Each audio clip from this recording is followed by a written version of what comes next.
समस्त भागवत भक्तों को जय जय सीताराम। मैं पंडित अतुल तिवारी आप सभी का YouTube चैनल भक्त पथ अतुल तिवारी पर स्वागत करता हूं। तो निवेदन करता हूं आप लोग चैनल पर जाएं, उसे सब्सक्राइब करें, लाइक करें, कमेंट करें, राम जी की कथाओं का श्रवण करें और अन्य लोगों को शेयर करें, जिससे समस्त जगत को कथा का लाभ प्राप्त हो सके। और आप लोग सब्सक्राइब करना भूल जाते हैं, इसलिए कथाओं का नोटिफिकेशन आपको समय पर मिलता रहे। आप लोग चैनल को सब्सक्राइब करें। भगवान श्री राम जी की कथा के प्रसंग में पिछली कथा में कहा था कि कहते सुनते रघुपति गुण गाथा, और कछ दिन तहां रहे गिरे नाथा। मुनसन विदा मांगे त्रिपुरारी, और चले भवन संग दक्ष कुमारी। और ते अवसर भंजन महवारा, हरे रघुवंश लीने अवतारा। पिता बचन तजराज उदासी, और दंडक बन विचरत अविनाशी।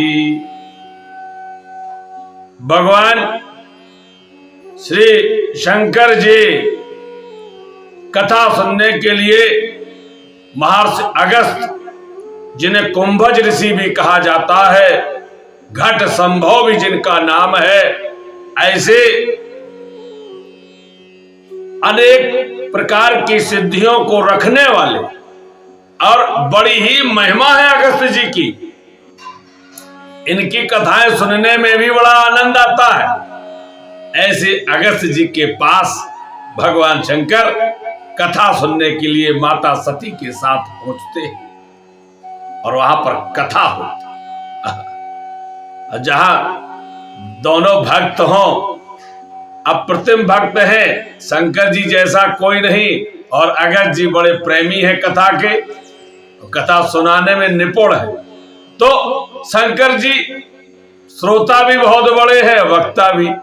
लेकिन शंकर जी की एक बात है, ये श्रोता अधिक बनती, सुनते अधिक।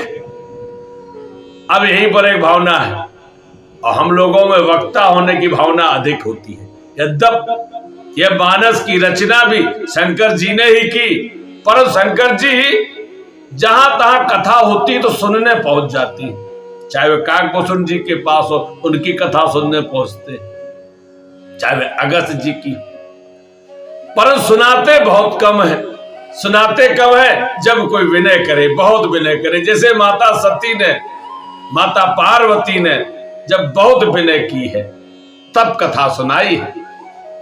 राम भगत अधिकारी चीना, ऐसे हमारे भगवान शंकर जी कथा सुनने के लिए पहुंच जाते हैं। हाँ, कथा सुनने के बाद कुछ देते अवश्य है, और वह दिया क्या? जब अगस्त जी ने कथा सुनाई, दिया ये गिर से पूछी हरे भगत सुहाई, कही शंभु अधिकारी पाई।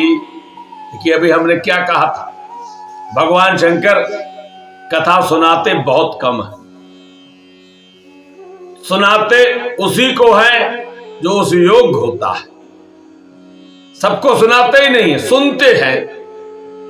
सुनते हुए सबसे है, उसमें फिर योग्यता से नहीं कि हमसे योग्य है, हमसे नहीं योग्य है। नहीं, काकभूषण जी सुना रहे हैं तो तह कछ काल मराल धर। देखिए, हंस का वेश बनाकर भगवान शंकर काकभूषण जी से कथा सुनते हैं। कारण क्या है? पक्षी कह रहा है, और पक्षी की भाषा समझे खग, खग ही कह भाखा।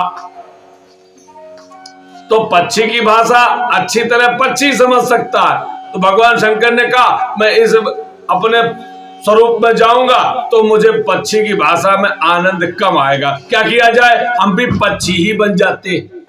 यहां भी बड़ा सुंदर संकेत है, यहां भी सुंदर संकेत है कि हम जहां हो वैसे ही जब बन जाएंगे, तभी तन मन सभी प्रकार से हम जब समर्पित हो जाएंगे, तभी उसी चीज का पूर्ण आनंद हम प्राप्त कर सकते हैं। अर्थात हम कर रहते तो हैं परंतु मन से कहीं और रहते हैं, तन से कहीं और रहते हैं। भगवान शंकर ने ऐसा ही किया कि हम हंस का वेश बना लेते, हम पक्षी बन जाते, अर्थात हम जब भी कथा सुनने जाएं तो हम जहां हैं वैसे ही स्वरूप में ढाल लें अपने को, सब कुछ भूल जाएं, अब हम यही हैं, यही है, यही है। ऐसे भगवान शंकर कथा सुनते हैं। और अब कथा सुनने के बाद मुनिवर अगस्त्य जी ने कहा, प्रभु कथा तो हमने सुना दी है, अब आप जा रहे हैं तो आप हमें कुछ देते जाएं। भगवान शंकर कहते हैं, देखो अगस्त्य ऋषि, तुम जानते हो भीख मांग बहु खाएं, हम तो भीख मांग कर गुजारा करने वाले हैं, हम तुम्हें क्या दें। अगस्त्य जी कहते, प्रभु आपके पास एक मणि है, वह राम भक्त रूपी जो मणि है वह हमें प्रदान करें। भगवान शंकर ने कहा, अवश्य, अब तुम चाहते हो और तुम इसके अधिकारी भी हो, इसलिए राम भगत अधिकारी चीना, राम जी का अधिकारी जानकर जब अगस्त्य जी ने कहा, ऋषि पूछी हर भगत सुहाई, कहीं संभो अधिकारी पाई। और भगवान की भक्ति क्या होती है इसका सुंदर वर्णन भगवान शंकर ने सुनाया है। और फिर वहां से विदा लेते हैं और रास्ते में भी और कोई बात नहीं होती है। कहते सुनते रघुपति गुण गाथा, अब कछु दिन तहां रहे गिरे ना था। फिर कथा के बाद भी वहां सत्संग होता है, भगवान शंकर कुछ दिनों तक फिर सत्संग वहां पर करते हैं। और फिर माता सती के साथ चले भवन संग दक्ष कुमारी, दक्ष पुत्री माता सती के साथ भगवान शंकर रास्ते में भी भगवान का ध्यान ही करते हुए हृदय विचारत जात विध, रास्ते में जा रहे तो वही भगवान का ही स्वरूप ध्यान में है। हाँ, अब तो भगवान हृदय में विराजमान है और भगवान शंकर इतने मगे हैं कि अगर इस चौपाई का, इस दोहे का, अभी आगे और चौपाइयां भी आएंगी, सुंदर अवलोकन करेंगे तो आप भी गदगद हो जाएंगे। अच्छा, भगवान का उस समय कौन सी लीला चल रही थी? गोस्वामी जी कहते हैं, पिता बचन तजरा जो उदासी, और दंड के बन विचरत अविनाशी।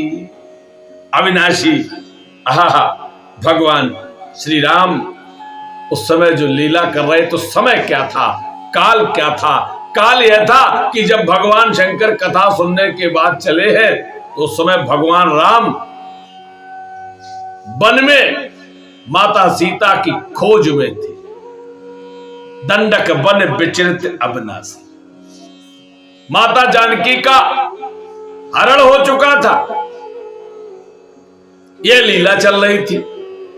और भगवान शंकर चले जा रहे, हृदय विचारत जात हर के विध दर्शन होए। भगवान शंकर रास्ते में विचार करते जा रहे, प्रबल इच्छा जागृत हो गई कथा सुनने के बाद। यही तो होता है, कथा सुनने जब हम सुनते हैं ना तो हमको कितना आनंद आता है। अब ये आनंद क्या होता, जो ही हम कथा से विमुख होते हैं वह आनंद नष्ट हो जाता, हम संसार के विषय भोगों में लग जाते हैं। और अगर इसी का स्मरण होता रहे, समस्या तो स्मरण की है, स्मरण ही तो नहीं होता, और महिमा भी स्मरण की, स्मरण की महिमा है, और हमसे होता यही नहीं। स्मरण होता रहे, काम कितने भी करते रहो, अगर आप स्मरण करते रहेंगे तो आप प्रत्येक समय श्री राम जी को ही ध्यान में रखेंगे। शंकर जी क्या करते? शंकर जी हंस कहे लगे जपन हर नामा, वह क्या करते हैं? वह भगवान का नाम जपते ही रहते हैं। हम लोगों से बस यही नहीं होता। हम कुछ समय के लिए जपते हैं, फिर कुछ और जपते हैं। यही एक समस्या है। स्मरण का ना करना ही समस्या है। और स्मरण यदि होता रहे तो क्या होगा? तो फिर विचार आता है, हाँ, हम भगवान के दर्शन कैसे करें। शंकर जी स्मरण ही तो करते जा रहे। हृदय विचारत जात विध, कथा हो गई है, पर भगवान का ध्यान नहीं हटा। और हम लोगों से क्या होता, कथा जितनी देर होती है उतनी देर तक कितना रहता है तो हम नहीं कह सकते हैं, परंतु जो ही कथा समाप्त होती है हम भूल जाते हैं। स्मरण होता रहना चाहिए, क्योंकि गोस्वामी जी कहते हैं, सुख कान सुनो कान दिए नित ने मोलिए, रघुनाथ के गुण गाथ रे। स्मरण की महिमा यहां पर है, छिपा हुआ रहस्य। स्मरण हटता है, संसार के कार्य है, संसार की वासनाएं हैं, वे आ जाती। परंतु यदि स्मरण होता रहे तो संसार में लिप्त होते हुए भी हम भगवान का ध्यान करते रहते हैं। अनेकों ऐसे उदाहरण हैं, अनेकों। तो हमें करना क्या चाहिए? सुन कान दिए नित ने मोलिए, रघुनाथ के गुण गाथ रे। सुख मंदिर सुंदर रूप सदा, और आन धरे धनु भात रे। रसनान से बासर सादर सो, तुलसी जप जानकी नाथ रे। करो संग सुशील सुसंतन सो, तजपुर को पंथ कुसाथ रे। कर संग सुशील सुसंतन सो, तजपुर को पंथ कुसाथ रे। हमारे कान नित्य भगवान की कथाओं का स्मरण करें। सुख के स्थान धनुष और तरकस धारण किए हुए सुख सागर श्री राम जी का स्वरूप का सुंदर स्मरण करना चाहिए। हमने कहा था स्मरण की महिमा। शंकर जी स्मरण करते और रसना निस्बासर सादर सो, ये जिभ्या रात दिन यद जानकी नाथ का स्मरण करती रहे, जप करती रहे। जप जानकी नाथ है रे। शंकर जी नित्य जाप करते रात दिन, रात दिन, क्योंकि सती जी भी देखती हैं भगवान शंकर ध्यान लगाए। और जब भगवान शंकर ध्यान लगाते हैं तो सती जी का भी साहस नहीं होता कि उन्हें उनकी समाधि से जगा दे, क्योंकि शंकर जी को जो समाधि से जगाता है वह नष्ट हो जाता है। राम जी से जो दूर करता है शंकर जी, उसे सहन नहीं करते। सती जी कई वर्षों तक भगवान शंकर की प्रतीक्षा करती, कब तजे समाधि संभो तब जागे। शंकर जी जब समाधि त्यागते हैं माता सती तब पहुंचती है। जाए संभो पद बंधन कीना, और सन्मुख शंकर आसन दीना। तब जाकर भगवान शंकर के चरणों में वंदना करती। समाधि में विघ्न नहीं डाल सकती। यह भगवान शंकर है, वह नित्य श्री राम जी का स्मरण करते हैं। तो हमें करो संग सुशील सुसंतन सो, सुशील संत लोगों का हमें साथ करना चाहिए। पूर्व और बुरे रास्तों का हमें परित्याग, बुरे साथियों का हमें परित्याग कर देना चाहिए। गोस्वामी जी आगे लिखते हैं, सुतदार अगारो सखा परिवारो, बिलोक महा को समाज रे, सबकी ममता तज कह समता, सज संत सभा न विराज रे। नर देह कहा कर देखो विचारो, बिगारो गंवार ना काज रे। जन डोलह लोलुप को कुरज्यो, तुलसी भज कौशल राज रे। कहते हैं पुत्र कलत्र घर मित्र परिवार ये सभी बुरे समाज है, महाको समाज, थोड़े बहुत नहीं महाबुरे समाज। हम लोग इनको बड़ा अच्छा कहते हैं। हम बुरे समाज को क्या, अभी जो पीछे लिखा था को पंथ को सात रे, तो हम लोग क्या सोचते हैं कि बुरे बुरे लोगों को हम ढूंढे, ये तो होता है। अभी पिछले वाले उसमें लिखा है ना पंक्ति में कि कर संग सुशील सुसंतन सौ तजकूर को पंथ को साथ रे। अब हम विचार करेंगे कि बुरे लोग कौन है, हम आसपास सबको बुरा ढूंढेंगे, तो हम जब बुरे ढूंढेंगे तो हमें सब बुरे दिखाई देंगे। ये तो सबको अच्छा लगता है, बुरा सब है, हम ही अच्छे, हाँ और तो सब बुरे ही है। हाँ हाँ, बुरा कौन नहीं है, कौन बुरा नहीं, सुतदार ये बुरे नहीं है। पुत्र हमारा बहुत अच्छा है, पुत्र कलत्र मित्र और परिवार, क्योंकि जो मित्र आपके अनुकूल है वह बड़ा अच्छा है, बड़ा अच्छा है। जो कुछ भी खराब होता हो, वह कुछ भी खराब काम करे आप उसके समर्थन में खड़े। तो अब बुरे बुरे तो ढूंढ लिए, हाँ जिन्हें आप पसंद नहीं करते या जो आप से विपरीत रहते हैं, जो आपका हित नहीं करते। और कभी कभी तो कोई हित करे ना करे फिर भी आदमी को चिढ़े होती है। जैसे अयोध्या जी में राम मंदिर बना है, किसी को क्या तकलीफ हो सकती है, पर बहुत से ऐसे हैं जो तकलीफ इतनी ज्यादा है कि चाहते हैं कि मर जाए चाहे मंदिर न बने। ये होता है, बेमतलब का भी विरोध और समस्या होती है, तो ऐसे भी होते हैं।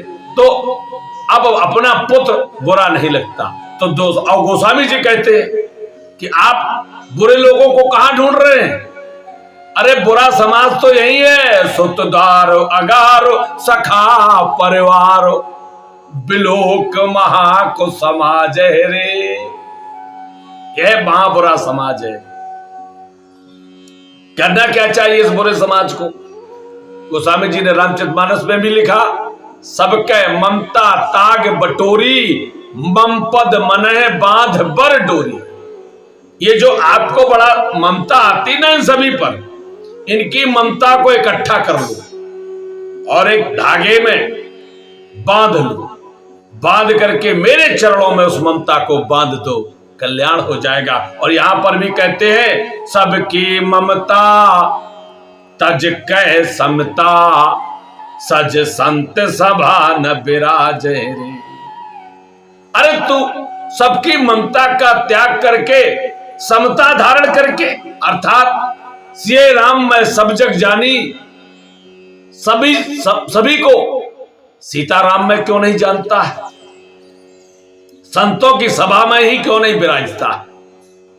संत सभा न विराज रे, नर देह कहा कर देखो विचारो, बिगारो गंवार न काज रे।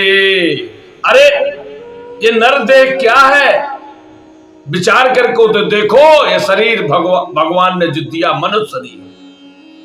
तुलसीदास जी अपने लिए कहते हैं अरे गंवार तो अपने काम को ना बिगाड़, ये नरदेह मिली है, काम को संवार ले, काज को संवार ले। जन डोले लोलुप को कुरज्यो, अरे लालची कुत्ते की तरह इधर उधर क्यों डोल रहा है, लालच के कारण ही तो यह सब करता है। ये ममता क्या है? देखिए हमने पहले भी एक एपिसोड में बताया था, ये ममता जो होती ना, लोग कहते हैं हमें बड़ी ममता है। ये ममता कुछ नहीं होती, ये केवल एक छद्म है जो स्वार्थ से भरा हुआ ये आवरण है, जिसको लोग स्वयं तो उड़ते ही हैं, दूसरे को भी उड़ाते हैं। हमने कहा भी था एक प्रसंग में कि ये माता पिता है ना, ये अपने बालकों के सबसे बड़े शत्रु होते, ये बहुत बड़े शत्रु हैं। कारण क्या होता है? ये ममता रूपी धागे में स्वयं तो बंधे ही है, उस आवरण से ढके हुए हैं, और अपने बच्चों को भी अपनी ममता रूपी आवरण में इतना ढकते हैं कि वे बालक कितने भी आवरण उठाएं, उनसे हटना चाहें, वे ममता रूपी आवरण से हट नहीं पाते हैं। और माता पिता जानबूझ के इतनी ममता प्रदान करते हैं कि बालक कहीं आवरणों को नष्ट न कर दे। यही तो होता है। कुछ लोग अगर कम प्रेम करते हैं या दिखाते हैं तो ये कहा जाता है हमारे पिताजी हमसे प्रेम कम करते हैं, हमारी मां हमसे कम प्रेम करती है, क्योंकि उन्होंने वो ममता रूपी आवरण कम डाला है। और बहुत से लोग दिन रात ममता रूपी आवरण से अपने बच्चे को उड़ाते रहते हैं, जिसके कारण जीवन भर उस ममता रूपी आवरण से उसका बालक कभी हट नहीं पाता है।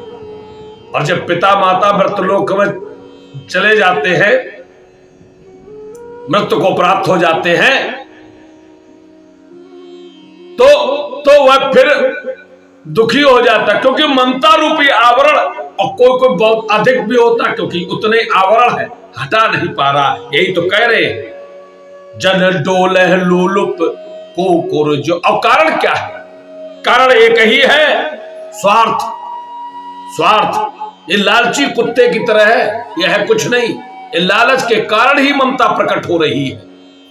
लालच है, मेरा पुत्र है, मेरी सेवा करेगा। अब देखिए, ना करे।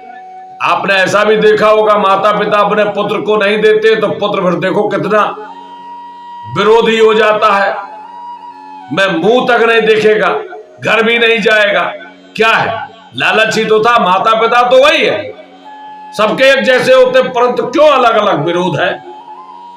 कोई प्रेम करता, कोई प्रेम नहीं करता अपने माँ। इसी प्रकार जब पुत्र आपके अनुरूप आचरण नहीं करता है तो आप स्वार्थ के वशीभूत होकर अपने ही पुत्र को, जिस पर आप इतनी ममता करते थे, उसी पुत्र से आप अब प्रेम नहीं करते हैं, उससे द्वेष करते हैं, उससे ईर्ष्या करते हैं, और उसको नाना प्रकार के वचन कहकर फिर ममता में बांधने का प्रयास करते हैं कि देखो हमने तुम्हारे लिए ये किया, देखो हमने तुम्हें कैसे पाला, कैसे बड़ा किया। ये नाना प्रकार के जो है बताती है बातें, तो यही तो है, ये स्वार्थ से भरा हुआ समाज है। इसीलिए गोस्वामी जी ने कहा बिलोक महा को समाज है रे। ये ममता नहीं है, ये स्वार्थ ही स्वार्थ है, स्वार्थ ही स्वार्थ है। इसलिए जन डोल है लोलुप को कुरज्यो, तुलसी भज कौशल राज रे। तुलसीदास, तो ये लालच में इधर उधर क्यों डोल रहा है? क्यों नहीं रघुनाथ जी का भजन करता है? किसका लालच करता है? लालच को त्याग दिए। और सुंदर बात लिखते हैं गोस्वामी जी, भल भारत भूम भले कुल जन्म। बहुत सुंदर बात है, बहुत सीखने योग्य बात। भल भारत भूम भले कुल जन्म। देखिए, हम लोग कितने भाग्यशाली हैं जो भारत जैसी पवित्र भूमि में हमारा जन्म हुआ। भारत जैसी पवित्र भूमि में हमारा जन्म हुआ है। और अगर इस बात को कहा जाए, अब हम तो, हमारी तो आदत है ना थोड़ा कटाक्ष करने की, हमसे कटाक्ष किए बिना रहा नहीं जाता है। कारण क्या है? कारण यह है कि पाखंड है बहुत, और इस पाखंड हमसे सहन नहीं होता। कैसा? भल भारत भूम, अगर हम कहें हमारी भारतवर्ष, भारत भूमि सबसे अच्छी है, तो हमें शायद ही कोई मिलेगा जो कहेगा नहीं। सब कहेंगे जय भारत माता की जय। अब भारत माता की जय कुछ ही वो कहेंगे, कुछ नहीं भी कहेंगे, क्योंकि उन्हें जय नहीं कहेंगे, यही कहेंगे हाँ भारत अच्छा। कुछ विरोध भी करेंगे, अभी तो अलग बात हो गई। तो भारतवर्ष की पवित्र भूमि है, इस बात से शायद ही कोई मना करे, परंतु अब इसके रहस्य में चला जाए कि भारत की भूमि पवित्र क्यों है। और जब हम कहेंगे कि भारत की भूमि इसलिए पवित्र है, हमारे भगवान यहां पर अवतार लेते हैं। भारत की भूमि पवित्र इसलिए है, भगवान शंकर हिमालय पर नित्य विराजमान रहते हैं। भारत की भूमि हमारी इसलिए प्रसिद्ध है, अयोध्या में राम जी जन्म लेते हैं, मथुरा में भगवान कृष्ण जन्म लेते हैं। हमारी भारत भूमि इसलिए पवित्र है, यहां पर शंकराचार्य जी जन्म लेते हैं। भारत भूमि इसलिए प्रसिद्ध है, यहां ऋषि हैं, यहां तपस्वी हैं, यहां वेद हैं, यहां ऋग्वेद जैसा ग्रंथ है जो सबसे पुराना ग्रंथ है। वेदों की वाणी है, संतों की वाणी है, पुराण है, शास्त्र है, नियम है, संयम है, ब्राह्मण है। और इस बात को जब हम कहेंगे तो फिर बात बदल जाएगी। भारत भूमि इसीलिए पवित्र है, यहां भगवान है, यहां भगवान है। और यह बात नहीं मानेंगे, यह मानेंगे पवित्र है। पवित्र क्यों है? तो जिनके कारण पवित्र है, हमें उनकी भी पूजा करनी चाहिए, उनकी कृतज्ञता दिखानी चाहिए, पर नहीं संतों का ही विरोध करना है जिनके कारण पवित्र भूमि है। ब्राह्मणों का विरोध करना है जिनके कारण भूमि पवित्र है। भगवान का विरोध करना है जिनके कारण पवित्र भूमि है। परंतु भारत भूमि पवित्र है यह मानती, परंतु है किसके कारण? और यही भावना यदि हमारे अंदर आ जाए कि जिनके कारण पवित्र है वह पवित्र है, तो हमारे अंदर ये भावना ही समाप्त हो जाए। भगवान के भक्तों के कारण पवित्र है, और हम भक्तों के कारण जब पवित्र मान ले, मानने की जरूरत नहीं है, तो हम भक्तों की सेवा करें, संतों की सेवा करें, अपने आप सब कुछ सुंदर हो जाएगा। तो इसीलिए गोस्वामी जी कहते हैं, भले भारत भूमि भले कुल जन्म। बड़ा ही हम सौभाग्यशाली हैं, बड़ा ही सौभाग्यशाली जीवन हमने प्राप्त किया है कि भारत भूमि में जन्म मिला। कहीं आसपास किसी अन्य भूमि में मिल जाता तो क्या हम वैसे होते? क्योंकि हर व्यक्ति अपने जन्म के ही अधीन होता है। जैसे कोई श्वान की योनि में आ जाए, कुत्ते की योनि में, तो जन्म के अधीन ही तो ऐसा ही तो व्यवहार करेगा। अब जिसको जहां जन्म मिल जाता है उसके अनुसार ही व्यवहार हो जाता है, परंतु संतों की वाणी के कारण वह अपने जीवन को बदल सकता है। इसलिए संत की महिमा है, इसलिए गुरु की महिमा है कि भले ही हमारा जन्म कहीं हुआ हो, यदि हमें संतों का सानिध्य मिल जाए, गुरुदेव की वाणी मिल जाए, उनकी प्रेरणा मिल जाए, उनका मार्गदर्शन मिल जाए, तो हम अपने जीवन को अलग बदल सकते। नहीं तो जहां जैसा जन्म होता है व्यक्ति वैसा ही जीवन व्यतीत करता है। तो हमारा पहला सौभाग्य है कि भले भारत भूमि भले कुल जन्म, और फिर सुंदर अच्छे कुल में जन्म मिल जाए। जैसी कुल की रीतियां हैं, अगर हम साधु समाज में मेरा जन्म हो गया, किसी संत के यहाँ मेरा जन्म हो गया, तो मेरा कल्याण है। ये जन्म के कारण ही मैं प्राप्त हुआ है, इसमें हमारा कोई भाव नहीं था, हमारा कोई इसमें योगदान नहीं है। हमारा योगदान तो यही है कि अब हम क्या करते हैं, हम अपने कुल को कितना मानते हैं, अपने भारत भूमि को कितना मानते हैं, यह हमारा योगदान है। परंतु जन्म हुआ यह तो भगवान के कारण हुआ। अच्छे कुल में किसी संत के यहाँ जन्म हो गया, यह तो भगवान के कारण हुआ। तो भले भारत भूमि भले कुल जन्म, समाज शरीर भलो लहके, अकर सा तज के परसा बरसा, हिम मारुत घाम सदा सह के। शरीर भी हमें उत्तम मिला है। भगवान कहते हैं, असब ते अधिक मनुज मोह भाए, सब मम प्रिय सब मम उपजाए। सभी मुझे प्रिय हैं, सभी वस्तुएं मेरे द्वारा उपजाई गई हैं, परंतु सब ते अधिक मनुज मोह भाए, मुझे मनुष्य प्रिय है। तो उत्तम शरीर भी मुझे मिल गया है। गोसाई जी कहते हैं, ऐसी अवस्था में जो पुरुष क्रोध और कठोर वचन त्याग करके वर्षा जाड़ा और वायु और धूप को सहता हुए चातक के समान हठ पूर्वक सर्वथा भगवान का भजन करता है। जो भजे भगवान सयान सोई, तुलसी हठ चातक जो गह के, न तो और सबे विष बीज पये, हर हाटक काम दुहान के। तो चतुर कौन है? पहले भी कथा में कहा था, अरे चतुर वही है जो राम जप राम जप बावरी। चतुर वही है जो राम कथा में प्रेम करता हो, चतुर वही है जो राम को भजता हो। तो हठ के समान चातक निरंतर रटता ही रहता है, कोई कितना भी मना करे, ऐसा ही हमें हठी बनना है। तो वही चतुर है, अन्यथा और सब तो मानो सोने के हल में कामधेनु को जोत कर केवल विष बीज बोती है। बड़ी सुंदर यहां पर उपमा दी है, अर्थात सोने के हल में कामधेनु को जोत कर विष बीज बो रहे हैं, अर्थात इस जगत में विषयों में पढ़कर वह सोचते हैं कि उनके साथ उनके पास सोने का हाल है, प्रसन्न हो रहे हैं। कामधेनु भी है, परंतु जो बीज है वह क्या है?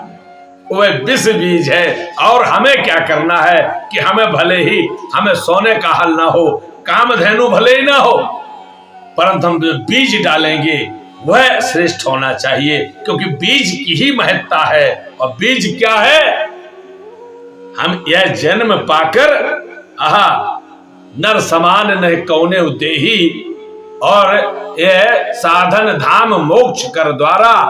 अब इसमें बीज हमें यही बोना है, राम नाम के बीज यदि हमने बो दिए तो हमारी आने वाला कल सुंदर ही होगा। और नहीं तो विषय भोग रूपी यदि कामधेनु और स्वर्ण के हल में हम पड़े रहे तो फिर हमें विष बीज ही प्राप्त होंगे। जो वर्तमान तो हमें सुंदर लगेगा, पर भविष्य हमारा समाप्त हो जाएगा। तो हमें करना यही है कि भगवान का नाम ही लेना है। इसलिए यहां पर भगवान शंकर रास्ते में चले जा रहे, हृदय विचारत जात विध के विध, हृदय विचारत जात हर के विध दर्शन होए, गुप्त रूप अवतर्यो प्रभु गए जान सबको। हृदय विचारत जात, रास्ते में विचार करते हुए चले जा रहे हैं। विचार भगवान का ही है। मन में भगवान है। अब एक प्रेरणा आ गई मन में कि भगवान ने जन्म ले लिया है, वन में है, किस कहां कर रहे और हमें लीला कर रहे हैं, भी भगवान शंकर ने पता लगा लिया कि इस समय वन में भटक रहे हैं। अब दर्शन कैसे करूं? यदि मैं सामने चला जाऊंगा तो फिर सब कोई जान जाएगा। भगवान की लीला में बाधा, और भक्त के द्वारा भगवान की लीला में बाधा होनी चाहिए, भगवान के किसी कार्य में बाधा होनी चाहिए। भक्त को तो यह भी याद रखना है कि भगवान को बाधा तो पड़े ही ना। तो अब क्या किया जाए, किस प्रकार से? और दर्शन की लालसा भी बहुत, क्योंकि शंकर और अत क्षोभ सती न जान मरम सोए, तुलसी दर्शन लोभ मन डर लोचन लालची। दर्शन का लोभ भगवान शंकर के हृदय में है, और सती जी इस मर्म को नहीं जानती है। आगे की कथा में इसी दोहे से कि शंकर और अत क्षोभ, यही से पुनः व्याख्या प्रारंभ होगी। कथा श्रवण करना और सब्सक्राइब करना यह भूलना नहीं। तब तक के लिए जय जय सीताराम।